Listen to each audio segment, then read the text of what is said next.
తెలుగు పత్రికా రంగంలో ఒక సంచలనాన్ని సృష్టించినటువంటి వ్యక్తి రామోజీరావు గారు.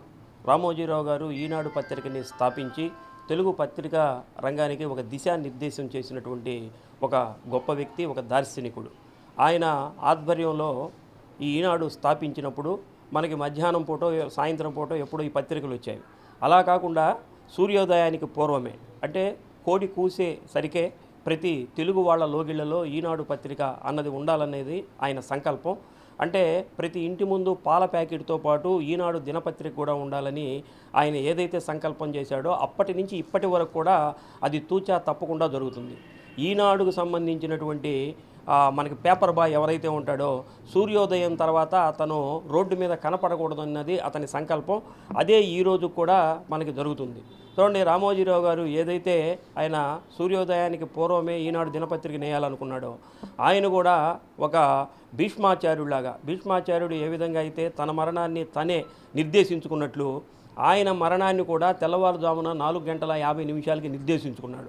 అంటే పేపర్ వచ్చే సమయానికే ఆయన కూడా ఆయన ప్రాణాన్ని అనంత వాయువుల్లో వదిలిపెట్టి ఆయన తన వార్తని తానే మొట్టమొదటిగా ప్రచురించున్నటువంటి గొప్ప వ్యక్తి రామోజీరావు గారు. అలానే తెలుగు భాష కోసం విశేషమైనటువంటి కృషి చేసినటువంటి వాడు.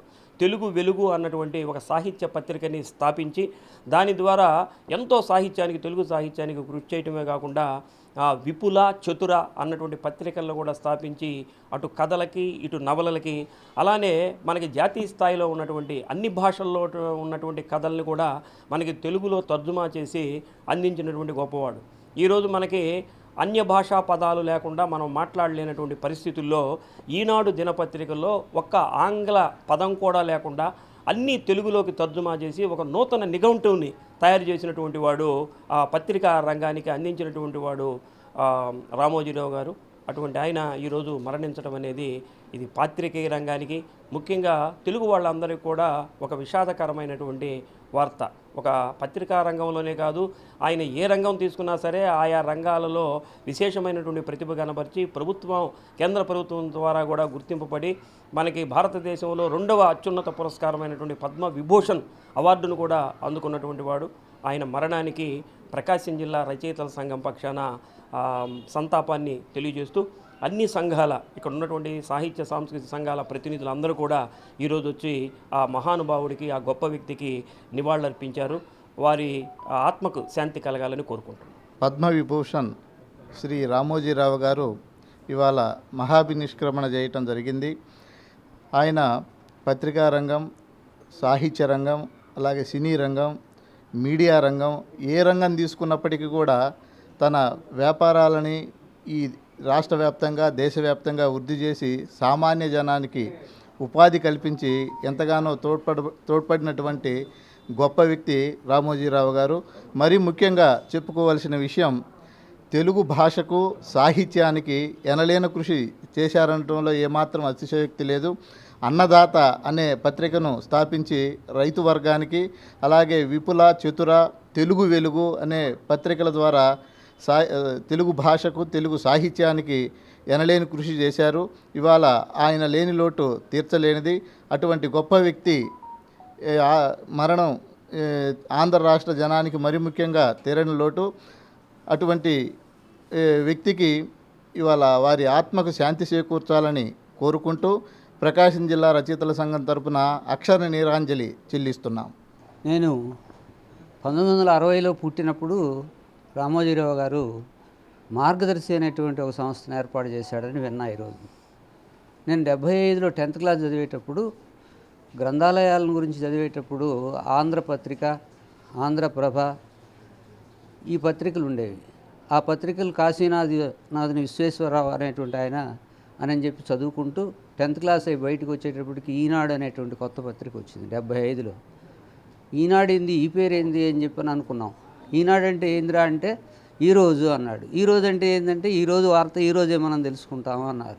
ఇదేదో కొత్తగా ఉంది, వినూత్నమైనటువంటి ఒక ప్రయోగాన్ని చేశాడని చెప్పి ఆ రోజు అనుకున్నాం. తర్వాత ఈటీవీ రావటం, తర్వాత తెలుగు వెలుగు పత్రికలు, తర్వాత అన్నదాత, తర్వాత ఈ మార్గదర్శి అనేక వ్యాపారాలు చేసి ఎంతోమంది విలేకరులకు కానీ, తర్వాత ఎంతోమందికి ఉపాధి కల్పించినటువంటి మహనీయుడైనటువంటి గొప్ప వ్యాపారవేత్త. అలాంటి వ్యాపారవేత్తను ఈరోజు మనం కోల్పోయినాం. ఆయన ఈనాడులో నిలిచి ఉండి ఈటీవీ ద్వారా పాడుతా తీయగా అనే పాటగా ప్రవహిస్తూ తెలుగు వెలుగులో కలిసిపోయినటువంటి ఆయనకి విశ్వకళాభారతి తరపున నివాళులర్పిస్తూ వారి ఆత్మకు శాంతి చేకూరాలని ప్రార్థిస్తున్నాను. రామోజీరావు గారికి శ్రద్ధాంజలి ఘటిస్తూ ఒకటి, ఆయన జీవితం ఒక సైకిల్ యాత్ర నుంచి ఉన్నత స్థాయి నేషనల్ దాకా వెళ్ళాడు. ఆయన మయూరి అనే పిక్చర్స్ పెట్టి తర్వాత ఆవకాయ పచ్చళ్ళు దగ్గర వెనకాల సైకిల్ మీద పెట్టుకుంటూ ప్రియా పచ్చస్ పెట్టుకుంటూ జీవితాన్ని సాగిస్తూ ఎంతో గొప్పగా నేషనల్గా ఫిగర్గా అయిన వ్యక్తి రామోజీరావు లేకపోవటం చాలా బాధాకరం. ఎర్రన సాహిత్య పరిషత్ తరపున శ్రద్ధాంజలి ఘటిస్తున్నాం. రామోజీరావు గారికి నివాళులర్పిస్తున్నాం.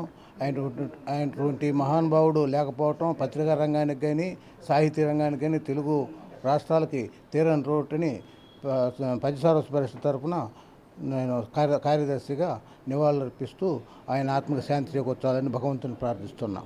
ఉన్నత విద్యావంతులు, రాజకీయ నాయకులు, ప్రభుత్వ అధికారులు ఇట్లాంటి వాళ్ళకు మాత్రమే పరిమితమైనటువంటి దినపత్రికను ఆబాలగోపాలం చూసే విధంగా విద్యార్థులు, చిన్న చిన్న స్త్రీలు, అన్ని రకాల అన్ని వర్గాల జనం చూసేటువంటి విధంగా ఈనాడు దినపత్రికను రూపొందించి ప్రపంచ చలనచిత్ర పటంలో తెలుగు దినపత్రికను నిలిపినటువంటి రామోజీరావు గారి మరణం తెలుగు లోకంలో తీరని లోటు. ఆయన మృతికి నివాళులర్పిస్తూ